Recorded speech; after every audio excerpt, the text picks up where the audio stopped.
চুৰি ঘটনাকাণ্ড সংঘটিত হৈছে? যোৱাকালি প্ৰায় আপোনাৰ মাজনিশাৰ সময়ত মানে কি হ'ল, মোৰ দাদা হৰিচৰণ দাস, হাজোগোবাৰতলা নিবাসী আমি, সীমান্ত পথত। মানে কি হ'ল, যোৱাকালি প্ৰায় ৰাতি চুৰ সোমাল আৰু সোমাই পেলাই মানে কি কৰিলে মানুহখিনি সাৰ নাপালে।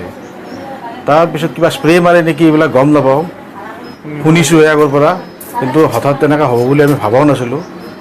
পিছত কি হ'ল, সোমাল চোৰ, দৰ্জা ভাঙিল, মোবাইল দুটা নিলে, আপোনাৰ ফোনৰ ফুলি নিলে, প্লাছ আপোনাৰ চেইন এডাল নিলে আৰু নগদ ধন প্ৰায় 22-23 হাজাৰমান টকা। এতিয়া আমি মানে কথাটো কি হ'ল, আৰক্ষীৰ পৰা এয়ে বিচাৰোঁ যে মানে চোৰবিলাক এনেকৈ কৰি থাকে, আৰক্ষীটো অলপমান মানে ভালকৈ ৰিচেণ্টলি হৈ গৈছে আগত আৰু ওচৰতে, আমাৰ ঘৰৰ ওচৰতে, মানে বেছি দূৰ নহয় ইয়াৰ পৰা, এইটো উৰ্ভিং স্কুল এখন আছে তাৰে ওচৰতে। মানে সঠিক তদন্ত কৰিলে ভাল পাম আৰু। আজিৰটোতো আমাৰ এই চুৰি ঘটনাটো হ'ল হাজো পৰ্বততলা সীমান্ত পথ।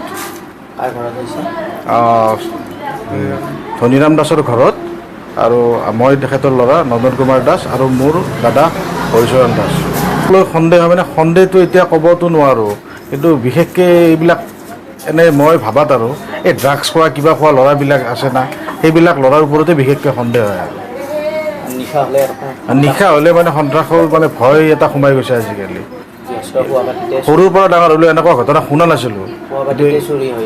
খোৱাৰ পিছতো মানে যি হয় মানে গম নাপাওঁ, এনেকুৱা অৱস্থা হৈ যায়। নিশ্চয় বিচাৰিছোঁ।